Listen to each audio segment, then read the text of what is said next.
So, hello guys, Alicia nyo. Nagbabalik ulit para sa ating panibagong video. So, mga minamahal, uy, grabe. Nagulantang ako dito na nadawit po ang pangalan ni Atong Ang at ni Gretchen Barreto. Dito nga po sa paglantad ni alias Totoy. Alam nyo, kung merong usok, meron talagang apoy. Pero let the justice prevail. Pero sabi pa nga, sino kaya itong taong tong kayang magbayad? Kahit pa daw Supreme Court kayang bayaran. Sobrang makapangyarihan naman ata. 'Di ba? Kaya tama lang ang ginagawa ng ating gobyerno ngayon ng masusing pag-iimbestiga. 'Di ba? Masusing pag-iimbestiga para sa mga nawawalang sabongero. Although mayroon tayong narinig na haka-haka na kasalanan naman daw po yan ng mga sabongero kasi mga madadaya sila, pero mali pa rin, mga minamahal, ang pagpatay, lalo pat meron ding mga pamilya ang mga yan. Pero haka-haka pa lang din naman yung sinasabing meron daw pong ginawang mahika itong mga tawag dito, itong mga namatay na sabongero. Pero sobrang nakakakilabot, 'di ba? Na doon daw po itinapon sa Taal Lake, na yung Taal Lake na yun ay sobrang napakagandang tingnan. Ngayon ay nagmistulang parang haunted sea, 'di ba? Kung tawagin. But anyway, mga minamahal, nagulat lang ako dito sa balitang 'to. Kasi sobrang mystery po, 'di ba, ng pagkawala ng mga sabongeros na talagang niligpit malala to the point na walang nakakaalam. Eh ang problema, merong lumantad.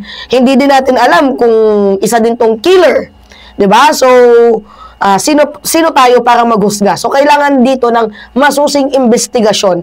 So tayo po ay nagiging neutral lang sa bawat panig.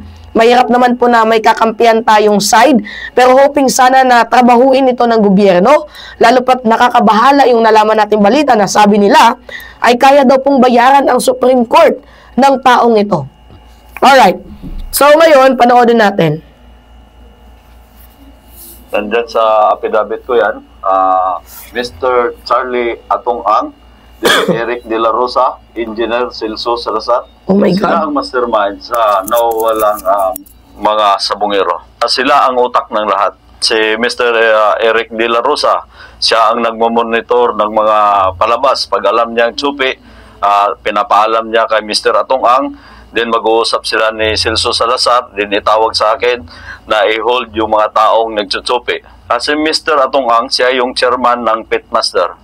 Siya ang pinaka mastermind at siya ang nag-uutos na talagang iligpit yung mga yan. Sa paano paraan?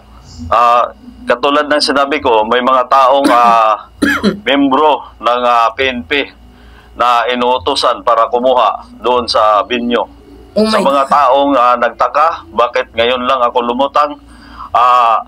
Ngayon, lumutang ako dahil alam ko ang pinagkatiwalaan kong tao na ang ating PNP chief na si General Torre. Alam kong hindi niya kaya bayaran ng pera yan. Ano naging papel mo dito sa missing sabongero? Dati ikaw ay kasama sa kinasuan. Sa totoo lang... Wait lang, mga minamahal. You know kung ano yung nahangaan ko ng sobra dito sa taong ito? Kasi the way na banggitin niya si General Torre, na hindi mo kayang bayaran ng prinsipyo. 'Di ba? Hindi mo kayang bayaran ang taong 'yan kasi merong hawak-hawak na paninindigan yan para sa taong bayan. You know what, mga minamahal? Kaya nga bumuboses tayo na what if ma-appoint itong si ganito? Diba? Nabigyan lang ng pera, tatahimik na. What if ma-appoint si ganito, ganyan? So, lahat tayo nangamba, diba? Pero thanks to God naman na ang na-appoint bilang Chief PNP ng Bansang Pilipinas ay itong si General Torre. Kung kaya, you know, na-feel nitong taong to na safe siya kay General Torre, kaya lumutang siya. So, ang laki talaga ng trust niya dito kay General Torre, and hoping sana na itong si General Torre ay trabahuin ito ng maayos para maibigay na ang hustisya sa mga pamilyang mga nabiktima. Alright. Wala akong kinalaman dyan at isa lang akong utusan niya na bilang farm manager. Ikaw pala yung kakasuhan bukas ni Atong Ang. Ano masasabi mo? Parang kinasuhan niya na rin yung sarili niya dahil ako kakasuhan niya. Ay, siya naman nag-uutos ng lahat. Katulad ng sinabi niya, nag-extortion daw ako ng 300 million para alam ng lahat. Hindi ko kayang tanggapin yung pera niya. Sinabi niya na nga sa social media na bilyonaryo ako. Patunayan ko na lang na ako isang bilyonaryong mini. Yun lang ang masasabi ko sa kanya. At saka Mr. Atong Ang, yan dahil buhay ko at buhay ng pamilya ang nakataya dito. At ano ng mga pamilya ng mga nawawalan sa bungero. Sino itong babaeng artista na ito? Yung artista na yan, walang iba kundi si Miss Gretchen Barreto. 100% na may kinalaman siya at gawa na lagi sila magkasama ni Mr. Atong Ang. Panawagan ko lang sa kanya para naman medyo maano siya, makipagtulungan na lang siya sa akin. Sa mahal kong presidente, BBM, sir, sana pakinggan mo naman yung mga pamilya ng namamatayan. Ito na yung pagkakataon na tulungan nyo ako. Dahil lahat ng sinasabi ko dito, walang kasinungalingan at walang pirang kapalit dito.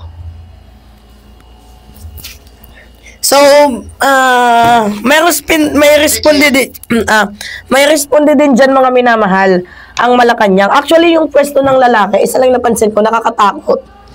Kasi pwede siyang pabarilin dyan.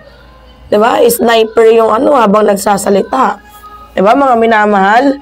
Pero anyway, ito yung sinabi ng palasyo.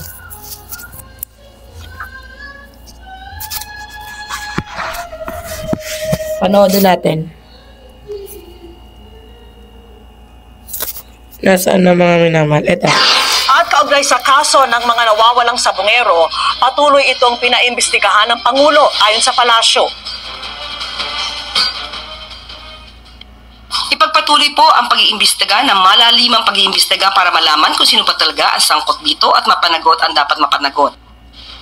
Sa gitna naman ng aligasyong may mga impluwensya umanong umaabot hanggang Korte Suprema patungkol sa kaso, sinabi ng palasyo na tiwala sila sa integridad ng hudikatura at masosolusyonan ito ayon sa batas at rule of law. Okay. Sobrang linis ng pagkakasabi ng ating PCO Undersecretary na tutulungan at magbibigay sila ng masusing investigasyon para dito sa kasong ito. Diba, mga minamahal? So, hindi pa tapos ang laban, hoping na malaman natin ang totoong katotohanan. Alright? Kasi madami din naman talagang nagtataka na bakit ngayon lang lumantad. At madami din naman ang nagsasabi na nakakagulat, 'di ba? Itong mga pangyayaring 'to.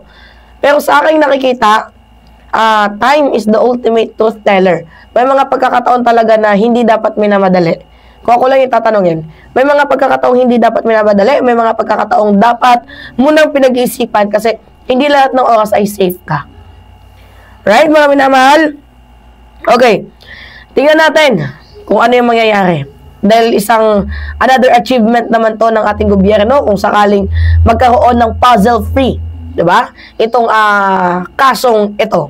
'Di ba? Kasi sobrang linis ang pagkamatay ng 34, if I am not mistaken, na mga sabungero. Alright, yun po mga minamahal. Anyway, pengilan po ako ng tawag dito, likes, comments, and share. And also, don't forget to click the subscribe and hit notification bell mga minamahal for more update. Yun lamang po, ingat mga kababayan.